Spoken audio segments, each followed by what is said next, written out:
it was definitely the hardest thing I'd ever go through. It was like I had to keep moving. But when it gets to a point when someone's not being faithful or they're not um, committed to the marriage, I 100% believe it's okay to get out.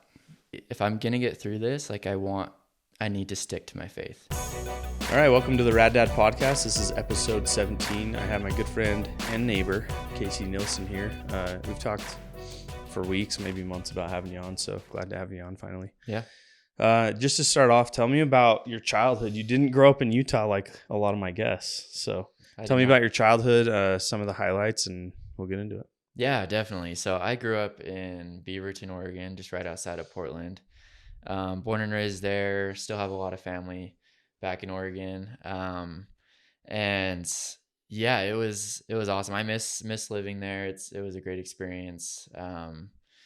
And yeah, moved to Utah about 7-8 years ago after college. I came here and just found a job within marketing. Yeah. And have been here since. And it's been awesome. I've loved everything about Utah, a lot of good things that have kept me here. So it's been great. Was it hard when you moved here, like the dry weather? Everyone always says like, oh, the It was dry heat and dry cold. Really hard. I mean, still to this day, like my skin gets really dry. Yeah. I wake up with like a sore throat every morning still, and I have to run a humidifier. But yeah, getting used to it was hard just because in Oregon it's more humid there, so my skin wasn't used to it here. Where'd you go to college? BYU, Idaho. Okay. Yeah, so you went out there, and then you graduated with a marketing degree, and then you got a job in marketing in Utah. I did. So you were looking for jobs in Utah. I was. Yeah. So I went to BYU, Idaho, graduated marketing. Actually got married up there. So I'm divorced, was married once, married again. Moved down to Utah, found a job here. I was looking all over, like in California, Utah. So you're pretty open to just kind of going wherever. Pretty much open, yeah. And there's a lot of marketing opportunities in Utah. Yeah. And so it was pretty easy. Like I had one right out the gate after graduating, and we're like, all right, let's give this a shot. So we, me and my ex-wife, moved down here to Utah. We lived in Pleasant Grove and started my marketing career from there. So when you went into college, did you ever change your degree? Sort of. Yeah. Yeah. So I started out in construction management. Really? I went for one day. Okay. I literally went for one day. So the backstory with that, I grew up working with my dad. Yeah. Okay. My parents own a small carpet store, so I helped installing carpet and countertops, things like that. And I was like, all right, I'm set to work construction the rest of my life just because I love doing it. And I was like, that's the path I'm going to take. Gotcha. And I went to one class on construction management, and I'm like, this is not for me. And literally changed to a general business degree, and then marketing later on. And was there ever a time when you're like studying marketing where you're like, I don't know if this is what I want to do, or were you like, I'm going to get a marketing job and this is what I'm doing, I'm going to run with it? Yeah, I mean, to this day, honestly, I'm like seriously, like, is this what I want to do? Yeah. Like, I still don't like have an answer for that 100%. Like, I love what I do, don't get me wrong, but I think there's always that question mark of like, what do I really want to do? Yeah. And am I doing that? And usually the answer is no or maybe. Like there's parts of it that I really enjoy. Yeah. But it was a kind of a decision I just went with, and I felt good about it, and kind of been riding it since. So it's been good so far. Yeah. You know, they always say like people that pursue their passion for a living don't work a day in their life, and I get that, but I'm like, how many people are lying that they're in their passion, and how many people are like actually in their passion making money and happy, you know? Right. Because I don't know, for me, my passion changes often. Yeah. I have many passions and I have many interests, and I'm so excited to explore so many different aspects of this life and this world. For me to like nail down one passion and just run with it the rest of my life, it's really not appealing anymore. So. Right. Definitely. Yeah. Same thing. I mean, things are changing so quick. Yeah. Yeah. I mean, I kind of think of it like your wardrobe. Like I have to change it up every 6 months to a year. I get tired of the same things I wear. And so Yeah. um, I think some people, get lucky and find that like their true Yeah, that's passion. true. But I think a lot of us maybe I don't think we find that. I think it's kind of you find a good opportunity and what works good like with a home, family life balance and Yeah. kind of ride with that. But It's a whole new so dynamic once you get married and then once you have kids, and then for once you sure. settle into a home, like there's all these different factors that play into like you chasing your passion. So For I sure. think it's more important to just find happiness wherever you are. For sure. So, Definitely. uh, talk to me about, so you were pretty young when you got married your first time, right? I was 24 at the 24. time. So, So so you were young, but not in Utah standards, right. right? You were a little Yes. older in Utah Looking standards. back, I'm like I was young, but then I see all these other people getting married a lot younger. I'm like, oh, Yeah. maybe I wasn't so young, Did you but feel young? I felt young. Like, Yeah, looking did you back, feel ready to get married? I thought I was ready. I felt Yeah. ready. Like, yes and no. I mean, looking back, I'm like, there's a lot of things that I learned from that experience. Yeah. Just with everything that I went through. But yeah, I don't. It's hard to say. Like, some people I feel like are really like ready to get married, and you can tell like the maturity is there, and they Yeah. just have that, kind of that bond with their person and can communicate well with them. And yeah, for me, I think at the time I definitely felt ready, but looking back, I'm like, maybe there was a few things that I should have looked at. Yeah. I think marriage is one of those things where you can feel as ready as you're going to be, but until you're actually married, it's the same thing with fatherhood. Like you're going to get turned upside down anyway. So Exactly. yeah, Yeah. Katie, um, she was 18 when we got married, and we had multiple comments from, our people in the community and in her neighborhood and stuff like, statistically speaking, you guys aren't going to make it past 3 to 5 years of marriage and stuff like that, or you're too young. Of course we're going to hear you're too young, but, Yeah. um, I don't know. It really hurt Katie because she felt ready and she's very Right. mature for an 18-year-old. And here we are, we're 9 years married. We have grown our family and Right. very comfortable with our relationship. So I don't know. That's awesome. I How think did it's you get past, like, what was your kind of reaction to that? You just kind of brush it off, or like, what was your experience hearing that from people? thinking back on it, I don't think I really thought about our age. I don't know. Yeah. It felt right. And we were, young and in love. So we just did our thing and made our decision, stuck to it. So, Yeah, for sure. but no doubts really crept in with people making those comments because I I knew my relationship with her. So And that's the thing. Like, it's interesting that you hear some of those comments from people as well, because you're the one that knows if you're ready. yeah, And even if you're not, like, it's maybe good for people to like maybe like talk to you about it or like mention it, but in the end, it's my it's mistake to make, for right? sure. I know. And yeah, and my thoughts are it's a good learning experience for you to go through and figure out. And yeah, if you feel ready, I don't think anyone should stop you from doing that. So Yeah. If you're willing to talk about it, I want to pick your brain on lessons learned from your first relationship. You don't have to dive into whatever, but I just want to hear, one of the hardest times in your life, I'm guessing, and how you came out of that. That's what for I'm sure. interested in. Yeah, definitely. So yeah, I'm totally open to talk through, multiple all of it and everything. So um it was definitely the hardest thing I'd ever go through. Didn't ever think I was going to go through it. Yeah. I grew up in the church, had strong faith, and one thing that you're always told in the church is that like divorce isn't a thing. And I think that kind of mindset's changing a little bit Yeah. now. Like it was just something that you just never bring up, and that you just Yeah. You fight through it, right? you fight through. You You do stick it everything you out. can Yeah. to keep it going. And so I'll back up a little bit just and revisit that. But my experience was married for 3 years. Met this girl at BYU, Idaho. We moved down here to Utah, and yeah, she didn't like it here at all. and just had a different idea of what she wanted in life. And she was young as well. She was 19 when we got married. I was 24. And she had this whole idea of her just traveling and experiencing life and being here in Utah and married, and she felt stuck, and she wanted out. So there was a lot of hard things that we went through, that I experienced with her, and she ultimately cheated on me, and I didn't find out until like 6 months later.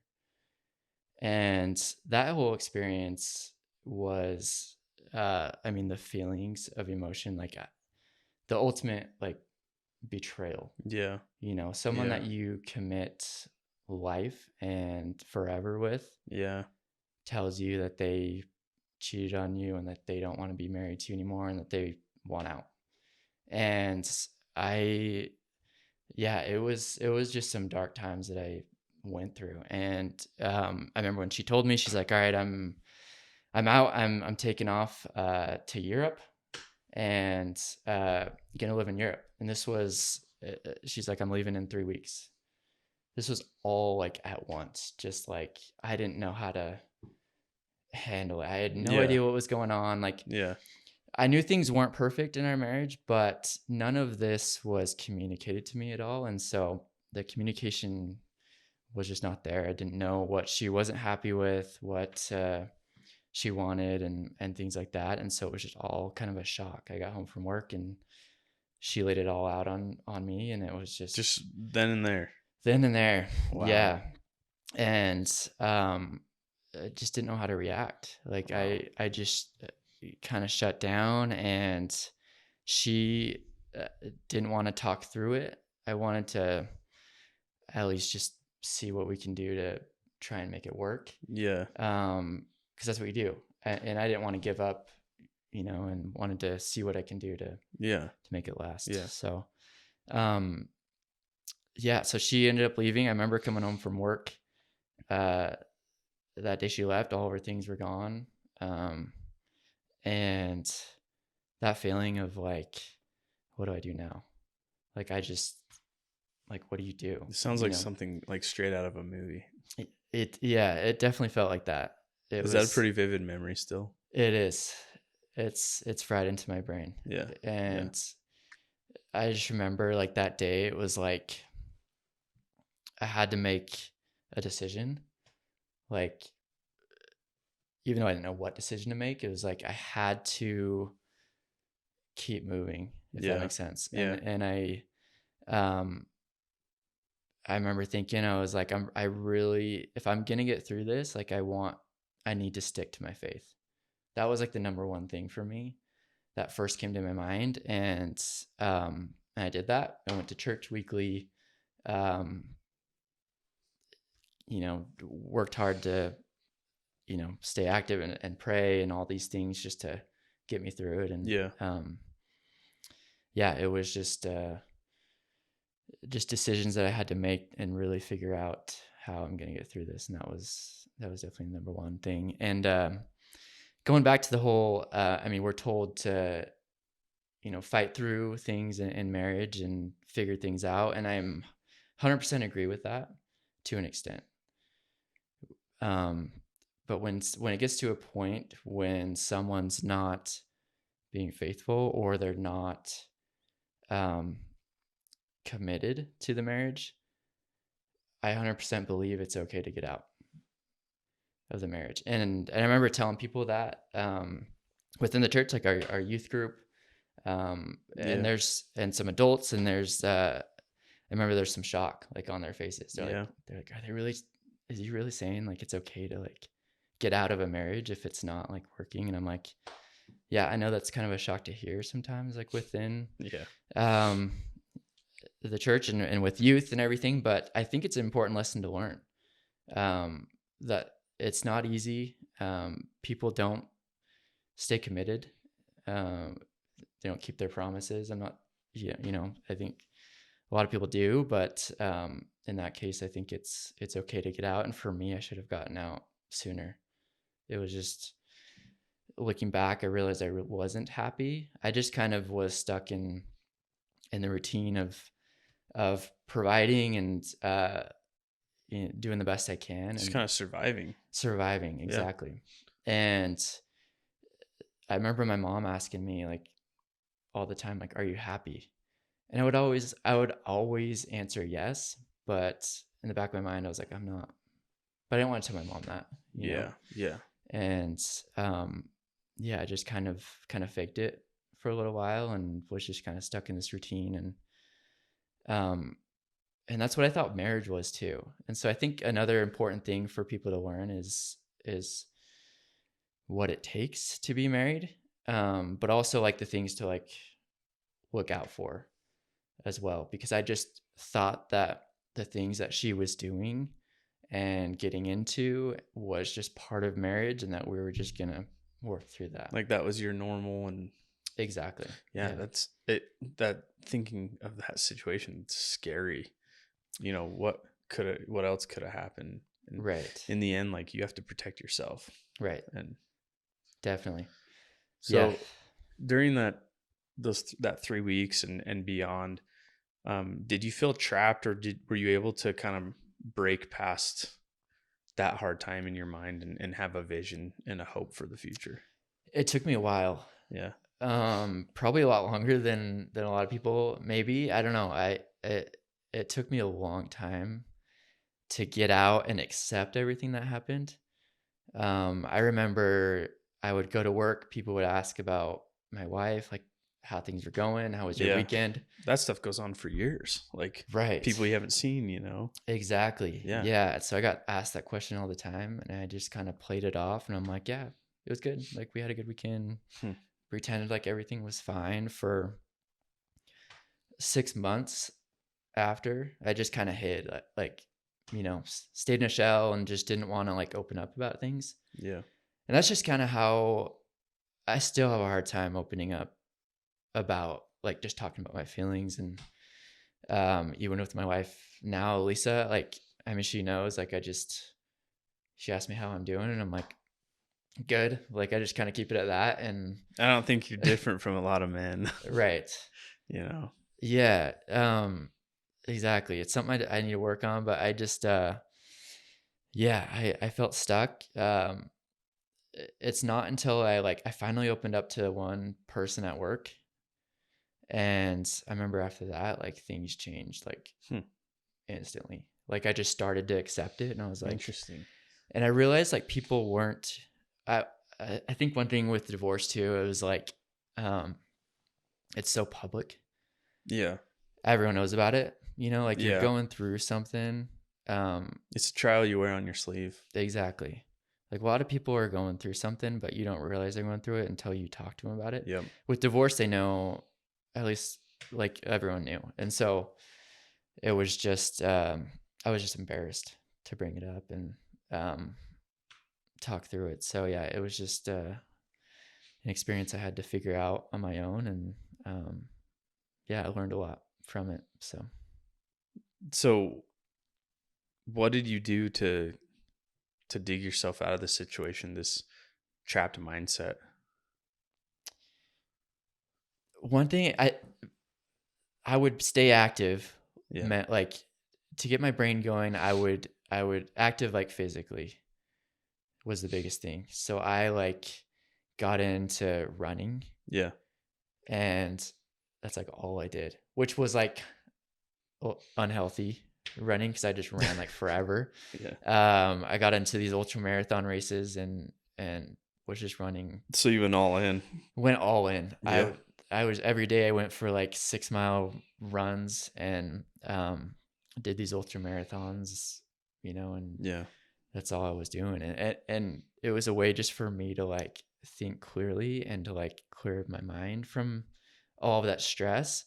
Part of it was like maybe running away from it and not wanting to talk about it, but in that time it was good for me just to stay active, exercise, get my brain moving, and just find something like a hobby that I can like commit to and go all in on. Yeah, Was there ever a moment, or did you have like this self conversation where you were like, you know what, screw this, like I'm gonna do this, I'm gonna get out of this, and like create a vision for yourself? Was there a moment or an experience that you had? Yeah, so there's a specific day, I remember vividly too. It's just, I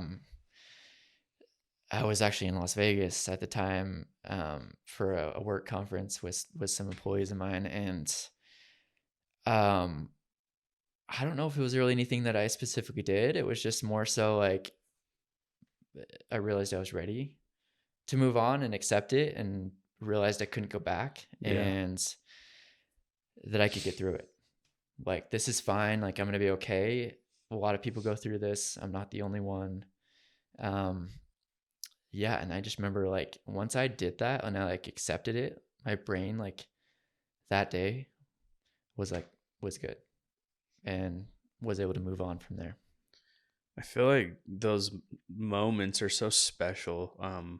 Anyone with hard times or trials has experienced that moment too, I think. Right. And I feel like your physical demeanor changes too, you know, like it's an emotional, spiritual, and physical change, and it's a special change. Um, I've always been so curious about how do we speed up that process? How do we Right. make that change happen in a smaller scale in our day-to-day decision making, you know? Yeah. Is there anything you do to like get in a good mood or get motivated? Um, caffeine. Caffeine Yeah. helps. Yeah. It does. It helps my brain for sure. And Yeah. yeah, I mean, it like that's part of it, but exercise is a big one.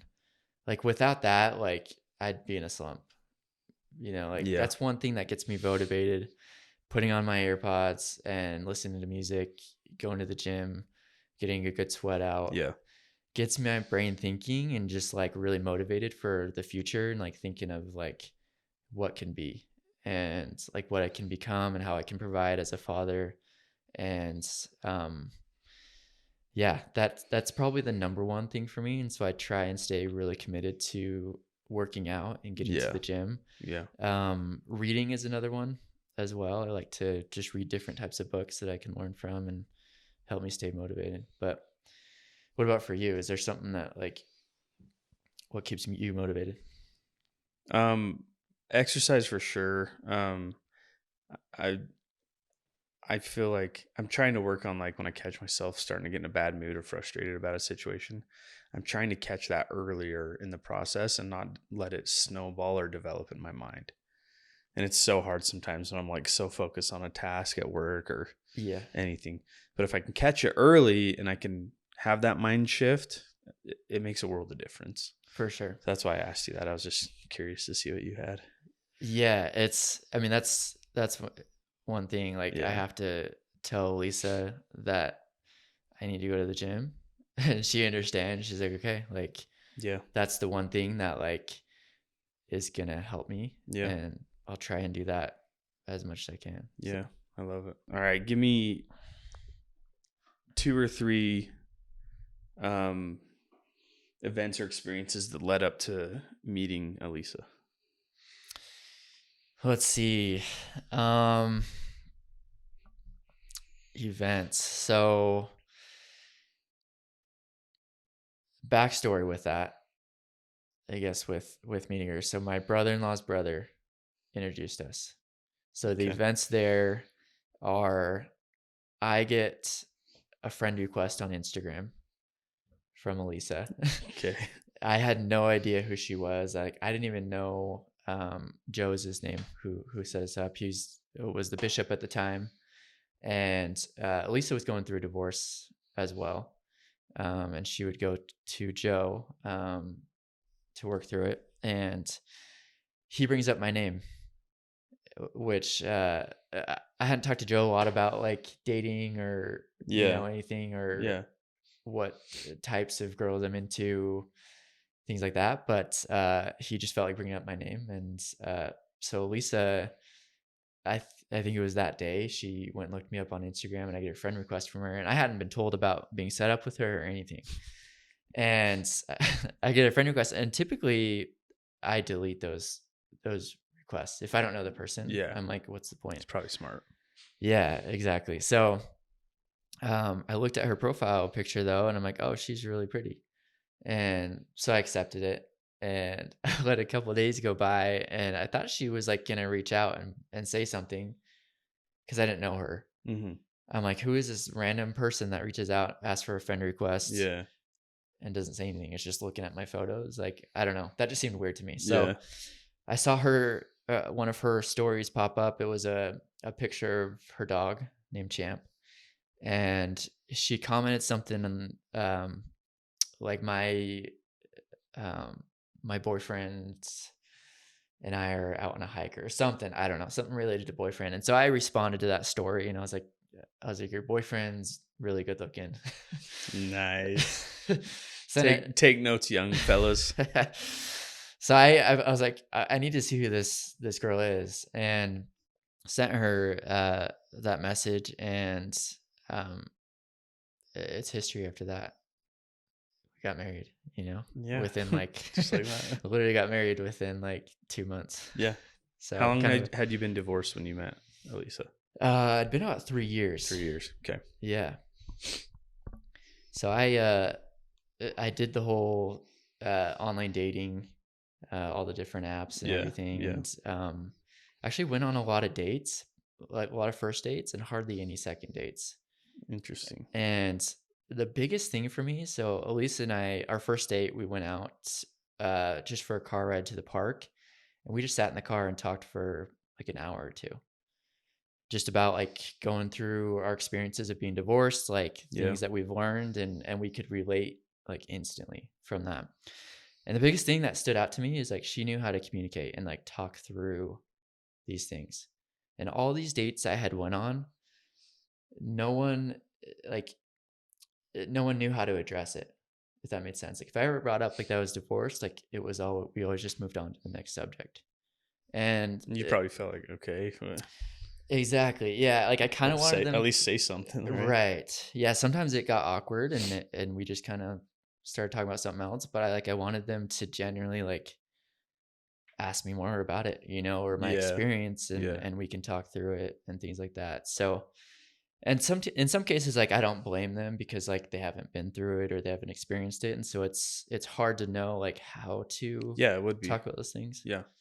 So, um, that was tricky. I think that's kind of what I wanted, was someone that could really like relate and just know how to talk through things. And Elisa is really good at doing that. She's a talker, and she knows how to. She just opens up about everything, and I don't at all. I'm like opposite. So Yeah. it's good for me because I'm starting to learn, at least hopefully, how to do that a little bit more and just kind of talk through things a little better. So So do you feel like in those 3 years you kind of developed a picture of what you want in your next marriage? Like you were able to really nail down what you want in a relationship and a spouse and that. definitely, Yeah. definitely. So as I was going on these dates, like there's not, I mean, you kind of have to be picky. Like you're gonna marry someone for the rest of your life and forever. Yeah. Like you got to be picky in that way, and find someone that's really good for you. If you're not, like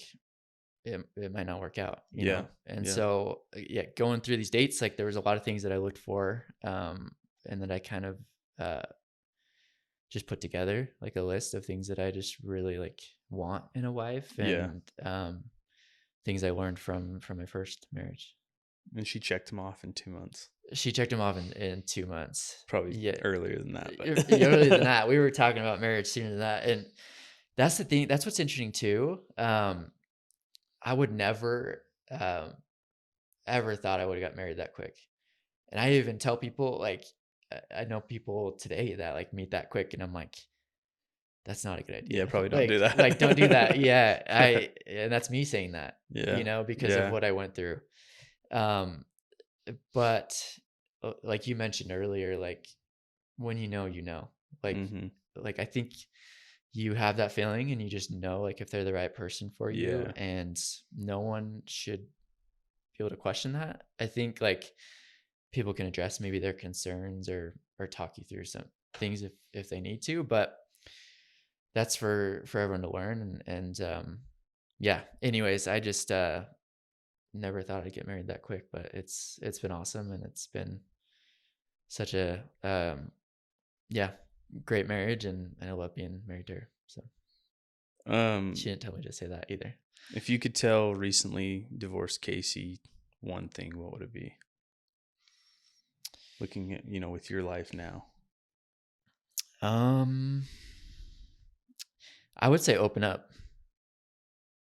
Like, I shut like people out of my life, and I think that's what took me a while to recover and to like move on. And I didn't start dating until like a year later from all of that. And I think if I would have opened up and just talked through it, I would have realized that more people have gone through it or experienced what I've experienced than I would have thought. I just kind of assume that no one knows how I feel and no one is going through what I'm going through. And I just kind of thought that's how it was. And yeah, I kept quiet through it all. So. Yeah. Talk to me about holding your baby girl for the first time. Speechless. I mean, there's something about like just women in general, like just, I don't know, like their spirit and demeanor and everything is just so Yeah. like precious that, but so I have a son as well. He's a year and a half, and we have a 6-month-old. And yeah, just holding her, like it The reason was, I'm asking about Blakely is because I'm having a baby girl. I wanted to see what you'd yeah. say. Yeah. So I'm excited for you Yeah. guys. Yeah. The thing is, like, I think this is true for all kids, but especially with Blakely and having a baby girl, like the word protection like came to me like immediately. Interesting. Huh. It was just like, what am I gonna do to like protect her? And that's pretty vague, but like that can mean a lot of things, like protect her from guys in the future, Yeah. or like from the world, or things, or just even physically, like how do I like be that father for this daughter? But yeah, it was a really neat experience. What are your thoughts? Like, what are your emotions right now? Like expecting a girl in I'm the next just couple months. excited to not have like a gross boy, snotty nose, wants to punch everyone. Right. So I just want a sweet girl, but we'll see. For sure. But Yeah. you guys, I'd say you're in a pretty unique situation because you had your kids your first two really close. Talk to me about some lessons learned in having two very young kids and what you and Elise have done to work as a team. Yeah, great question. Like, first off, it was just definitely like a shock when we found out about Blakely. Yeah. And I remember when Elisa told me, she was in the back seat helping crew, who was crying, and I was driving. And Oh, she just blurted it out? yeah, well, she's like, I took a pregnancy test. Oh no. And I was like, straight faced. I Yeah. just was like, don't even tell me what it So was. Crew's crying. Crew's crying. You're just like trying to drive and stay focused. Yeah, and she's like, yeah, we're pregnant. Oh man. And I'm like, looking back, I feel bad. I mean, it's not like the social media videos you see, where the husband's like crying and so excited. They're like half staged. Exactly. Yeah. Yeah. So I feel bad. Like I wish I would have shown a little bit more emotion and expressed my like gratitude, especially like towards Elisa and things like that. But it was such a shock that I didn't know like how to handle it and how we were gonna handle it. So we found out when Crew was just under 2 months old. That's when we found out we're having a second baby. Yeah, because they're 11 months apart. 11 months apart. Yeah, just under a year. So it's fresh on your mind, dealing with young kids. What's a lesson that you've learned that you did not expect? Um, Good question. I think a couple things. So one thing is like is balance and um doing that with like partnering with your wife on that. Because I think a lot of times I get caught up in like I need to go to the gym, I need to go to the gym and Yeah. focus on what I need. Yeah. But she's dealing with the same things I am. And so we need to be a team on this and figure out the right balance to be able to handle these two kids because both of Yeah. them right now need constant attention. Like you can't just Crew's not old enough. You can't just leave him in a Yeah. room Two hard to play. ages. Right. And so that's where it takes a lot of tag teaming and it's just constant. Like we just have to be a team.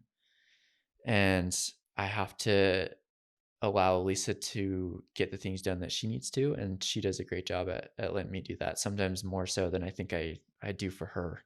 Yeah. And that's really important when you're dealing with kids that close. And the other thing that I can think of, like the lesson I learned is like every day it needs to be intentional with what you do. Like how you take up your time. Yeah. If it's not like if you don't have plans or goals on the next day, it's just gonna be chaos. When do you plan your day? Usually the night before. Okay. I kind of think through it. We talk about it.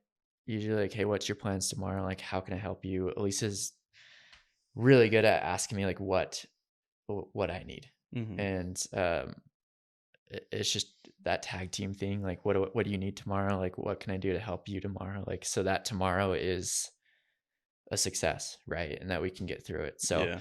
otherwise, if we don't, it's just kind of chaos and nothing gets done. Maybe not nothing, but I mean, it's so important to be intentional with our time and Yeah. makes things so much better. That's awesome. I love that. There's been times where I'm like thinking I cannot change another poopy bum right now. And Katie will be like, "Hey, I got this one." I'm like, "Thank you." It just Yeah. seems like Katie always picks up where I leave off, and You're right. most of the time. I mean, there's times where we're not on the same page, and those are hard days. Right. But when we're on the same page, it's a good day, Definitely. And I think Lincoln reflects our attitude in parenting. Right. I've talked about this on a few other episodes, but like if we're happy and emotionally stable and motivated and just present, Lincoln's the same. So Yeah. I agree with that, man. But it's easier said than done. For sure.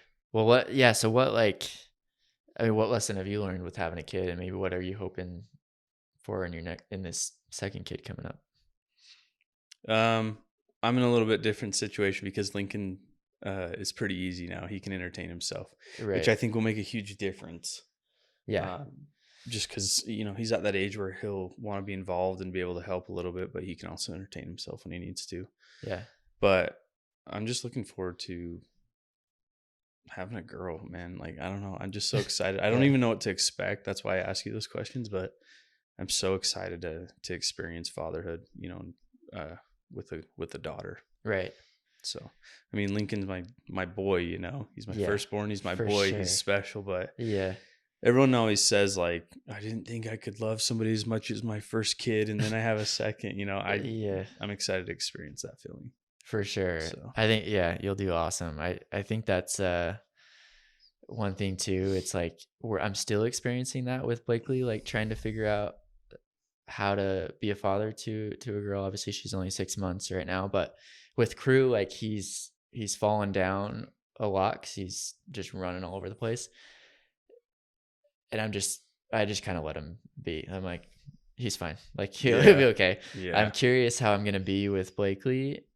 And I think it's going to be interesting. I need to kind of figure out that whole balance because I don't want to be too protective and pick her up every time she falls or ask her if she's okay. Like I think it's going to be important to make sure that she is tough as well and that she can, do the same things her brother can. So, yeah, That's very true. Um, what are you looking forward to most in the next 5 years? Playing with my kids is number one. I think just watching them in sports, experiencing life, being Yeah. curious about life. That's probably number one that I'm most excited about, and I'm already excited about. I think number two is just I think new possibilities, like new like either business ideas, things that I can really like just get outside of my like comfort zone and try out. That's the challenge too. I think, I mean, from being a parent, like you kind of get stuck in this routine. You're like, all right, I'm Yeah. changing diapers, I'm putting them to bed at the same time every night. Yeah. And I don't take time to go out and do things that I want to do, or try things that I want to try. And yeah, so I'm hoping like that I can do that and get myself out a little bit more and just really push myself to like just try new things. So What have you learned from becoming a father and strengthening your marriage? Like, what advice would you give to a young kid that's, going to be getting married to his sweetheart?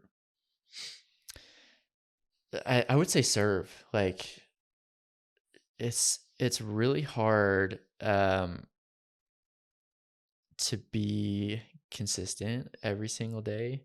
Not everyone's gonna be happy, like our moods change, we go through different things. Yeah. But if you can just keep serving and thinking of your spouse, then I think that solves everything else. Like if Elisa and I are like doing well and we're helping each other and we're there for each other, like our kids are going to see that and the house is going to be calmer. But if we're not on the same page, like you mentioned earlier, like it's just chaos and things kind of, I think the kids can really sense that and they, you know, act out and Yeah. everything. So Yeah. I think just finding ways to serve each other, and it's hard to do that after a long day's work. Yeah. Like coming home and it's like, all right, I got to put the kids down. I got to take the dog out for a walk. The dishes need to be done. Um, Everything, but making sure to really like try and serve her. And I think like doing things around the house is a good example, but also like finding ways to, I don't know, give her a foot massage or whatever that may be, just something that's more like personal for Yeah. her.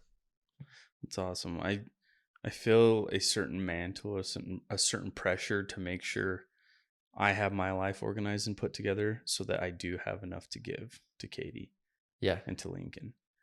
And I don't know, maybe that's a unnecessary pressure, but it goes back to scheduling your day. Like, I know that if I know what to expect tomorrow and I have all my crap together and I'm ready to go, I know that I can come home satisfied, fulfilled, and I have enough to give to Katie. yeah, So, um, I agree though. Serving is huge in definitely. marriage. Yeah, yeah, So, are you happy? yes. Good. 100% happy. I Like believe you. not even, yeah, not even like a hesitation there. Like it's night and day difference from my first marriage, and I just can't even believe like my life now Yeah. compared to what it was. Like just how things can get better, like even in Yeah. the moment when it doesn't seem like it. Like I have an amazing wife and I have two kids now. Like it's just crazy to think about when like 3-4 years ago, like I was just single in my apartment, not thinking I was going to be married. I was thinking I was going to get married again, but like for a while, like Yeah. I was just like, I don't know if I could trust anyone again. And just being in this really like depressed state was really hard to think of that I could be here now. So If there's one thing that you could leave with your kids when you're no longer here, one lesson, what is that?